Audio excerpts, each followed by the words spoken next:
So, good morning, everybody, on this morning of the very first day of the ITB Berlin Congress. And welcome to all our guests and listeners to our first ITB podcast, which is called Beyond Business. We're sitting here in the midst of the hall, so you might hear a little noise around us in the midst of the first day, so it's already very busy. And we're sitting in a little Volkswagen Bulli, which is our studio. And but it seems to be quite convenient to be here. And I'm very honored to have my first guest today is Mr. Aziz Abu Sarah, and he's a peace activist and a tour operator from Palestine. So welcome, Mr. Aziz Abu Sarah. It's great having you here on our first podcast. Thank you for having me. I'm happy to be here. And I mean, the first and foremost question in these difficult days, did you had a safe connection and a safe flight and a safe arrival to Berlin? Because this is very difficult in these days. Yes, I have. But many people I know right now, many friends, many families, are stranded, unable to go back home to Jerusalem, which is where I'm from.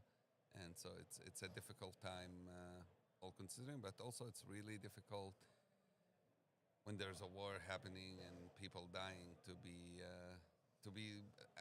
functioning as normal, and we coming to an exhibit, and it's very difficult to do our work while we know many people are getting killed. Yeah, for obvious, as we all can witness right now through the media.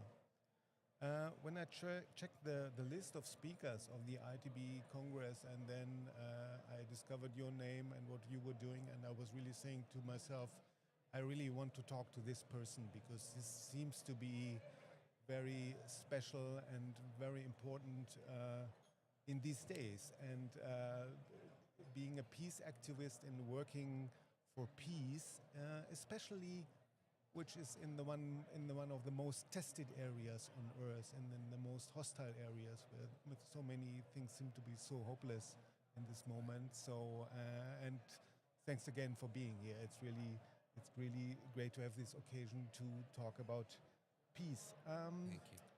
You're a Palestinian from Jerusalem. You grew up close to a town close to Jerusalem, to East Jerusalem, probably in the 80s, or what was that like in those days? And when you grew up in it, you don't realize it's different than what your childhood probably was like.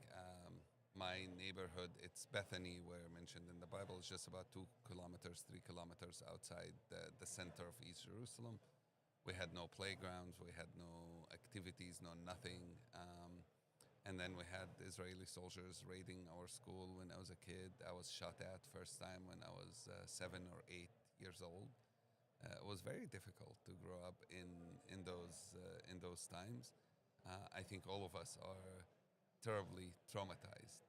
And then when I was 10 years old, my brother was killed by Israeli soldiers, and I grew up very angry and very bitter, and I didn't believe in peace. So now you introduced me as a peace activist, but I was as a kid, I wasn't.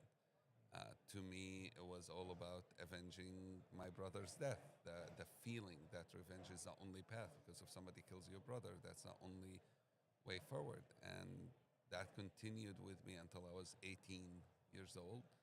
And that's when I had a transformation and realization that by choosing revenge, I was being a slave to the person who killed my brother. And I was reacting to their actions. And I wanted to be free from this person and saying, you don't deserve forgiveness necessarily. You didn't ask for it. But the power is me being able to give it, even though you don't deserve it. I mean, looking at your website, you're a peace activist, you're a journalist, you're a social entrepreneur, you're also a politician, but furthermore, A failed politician.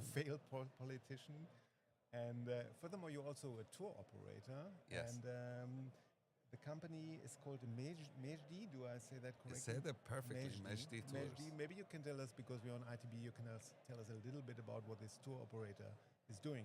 So Mejdi means honor, respect, glory in Arabic. I co-founded it with a Jewish friend.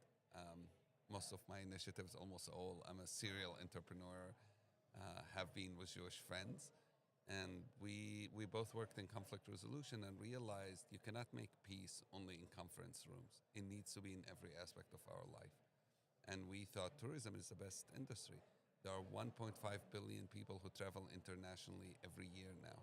What if, instead of just taking photos and seeing sights, they actually connect, truly connect to people who live where they go? It's the biggest exchange, cultural exchange we can have. And then we start developing these programs that were different. We realized there's a lack of understanding different sides and voices that aren't heard in certain countries. So in Israel and Palestine, we decided to put an Israeli and a Palestinian tour guides together to lead the whole trip for 10 days, for 1 week at the same time. And during the trip, we meet many people, families, eat dinners with them, rabbis, imams, archaeologists, journalists, musicians, and just connect to the place we go into. And then we start replicating that in other places: South Africa, Northern Ireland, Uzbekistan, Colombia, all these places. And we realize many tourists go to these places and they leave without meeting one person other than a single tour guide. And I'm reminded usually of a quote from Ibn Battuta in which he says, "Travel makes you speechless, but then it turns you into a storyteller." And I always ask people who I meet who say they traveled a lot. I'm like, have you gotten a story to tell? A story of somebody you met. And if you don't, you haven't really traveled. It's not only about beaches and sightseeing. We do those, they're important, they're fun. It's much more. It's about connecting to true stories and not only accepting the dominant narrative. No place has a single story. There are many stories. Berlin doesn't have a single story. Germany doesn't have a single story. And yet, I can beg you, actually, I know because we've run tours in Berlin, I can bet you most tours that go in Berlin, especially the organized tours, will tell a narrative and it all flows perfectly. That's not how life is. Nothing flows perfectly. I can assure you to that, especially when it comes to Berlin. At least there's an East German perspective and there's a West German Right. perspective, and in many ways, they turn to be out to be very different and very, very controversial, even after so many years. And that's even more true from the other part of the world we're talking Yeah. about right now. And you're dividing your life between Palestine and living in the U.S. How Yes. does this work out on a practical basis? Because I mean, Israel and the US are not so nice to Palestinians in those days, to put it mildly.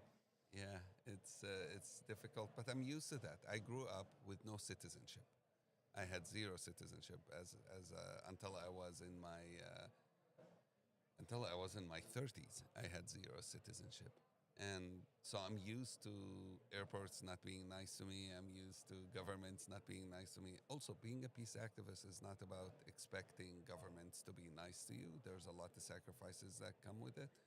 Um, it's difficult, but it's what's needed. And I think we all call to do what is uncomfortable. If we only do things that are comfortable, nothing ever changes.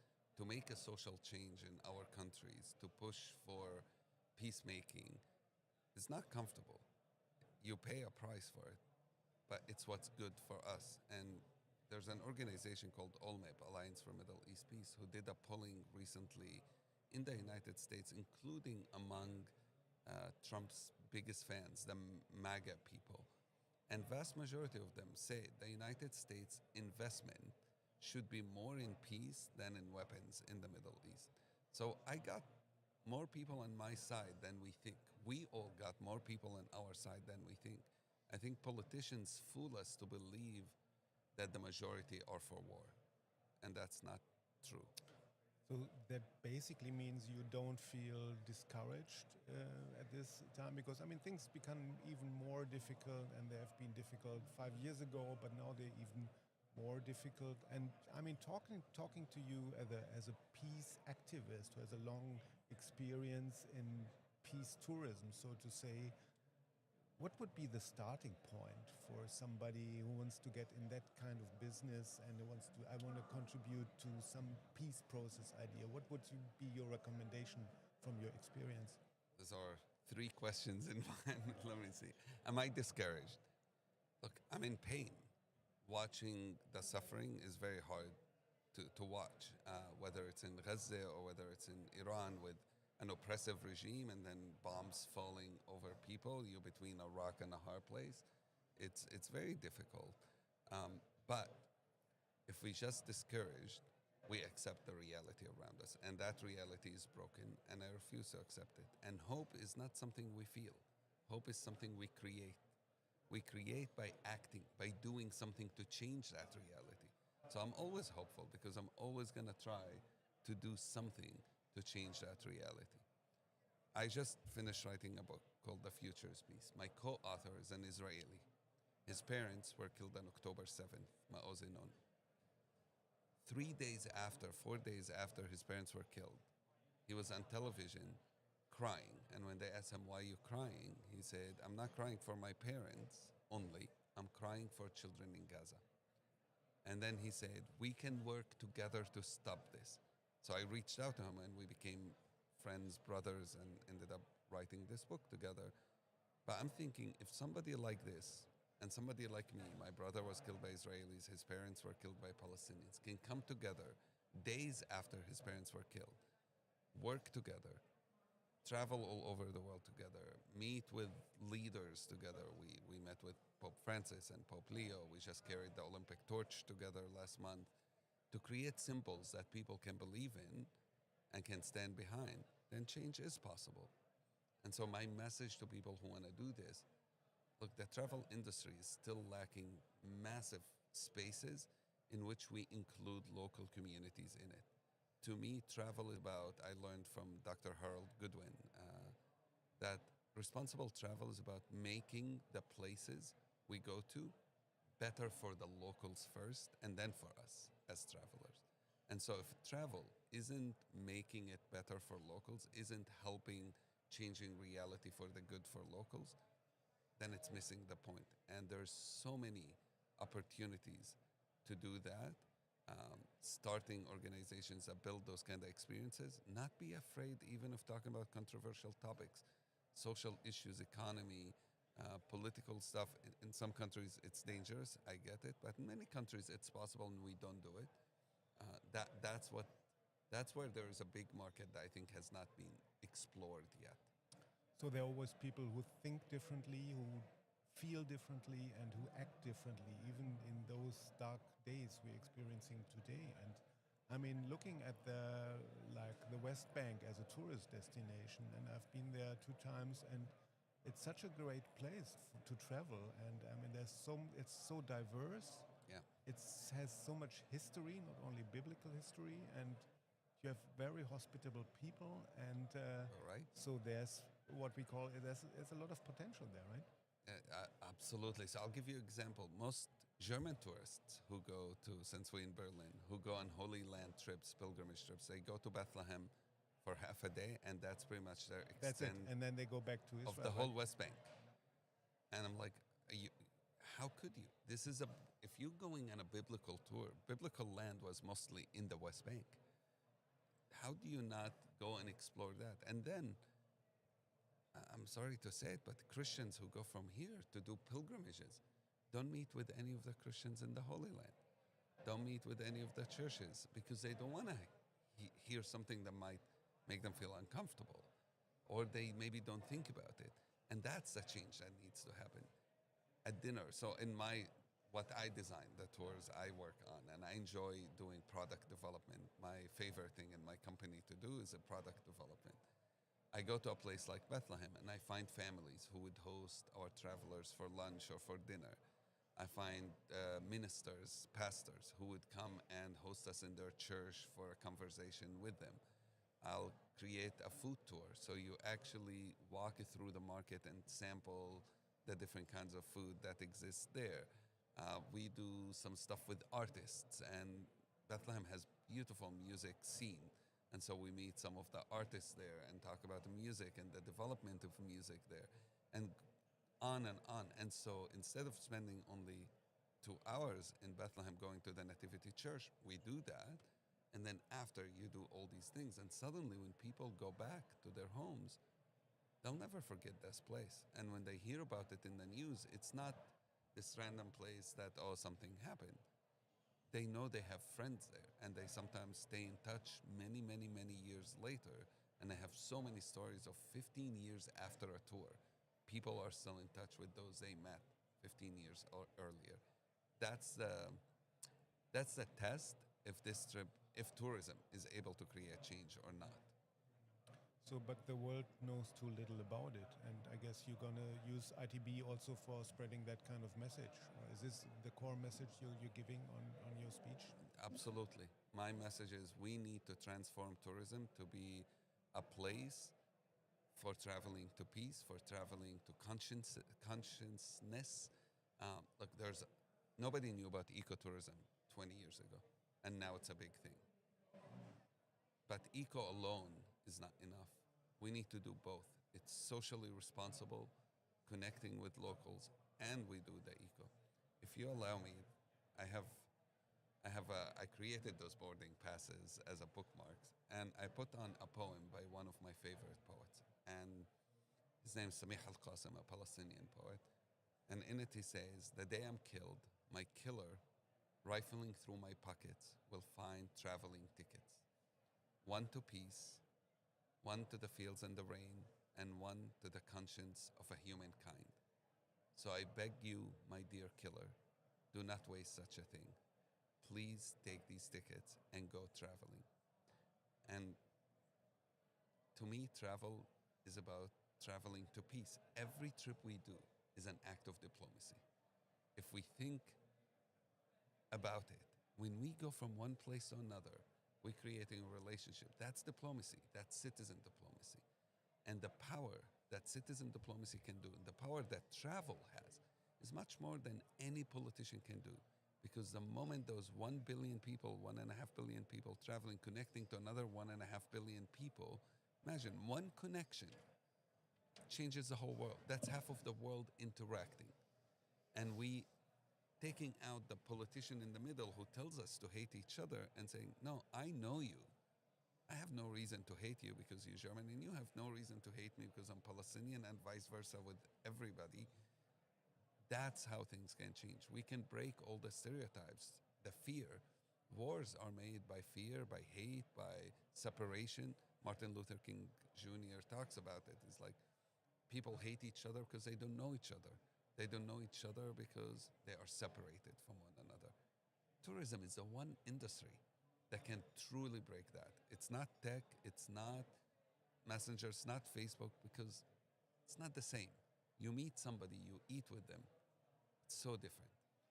I mean, it's great to hear such a message on our very first day of ITB, and I think that is basically what it's all about. And that's the great thing about traveling and explore the unknown and explore that we are all people on this planet in Yes. one way or the other, and don't get divided and don't become a victim of your own bias or of your own hostility. And this is why we all should travel and become to know each other. And Mr. Abu Sada, it was great having you here. I think there were more things we could talk about on various issues, but time is running out. This is ITB, everybody's busy, so thank you very much for being here, and I hope you have a great ITB and a great time in Berlin. Thank you very much. Thank you for amplifying the voices that promote peace. This is the one most important key thing for everyone can do.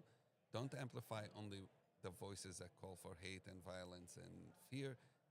Don't amplify those voices. Amplify those who are promoting peace. We can do it, even if media and politicians don't. We will spread that message, especially in these difficult days. Thank you very much for having you here. Thank you. Appreciate it. That was great. And That was perfect. this is I gave it. Yeah, this is for you. But I have to keep that confidential. Yes. Well, we allowed to give it to journalists. Yeah. We allowed to give it to other authors by the publisher, Yeah. but we're not allowed to just give it to friends and Yeah, stuff yeah, because they want people to buy the book, which I understand. It's They're in the publishing business. Great, and it's a personal thing. It's a personal story, but it's a tour. That's why I thought you would like it. Yeah, It's an yeah. 8-day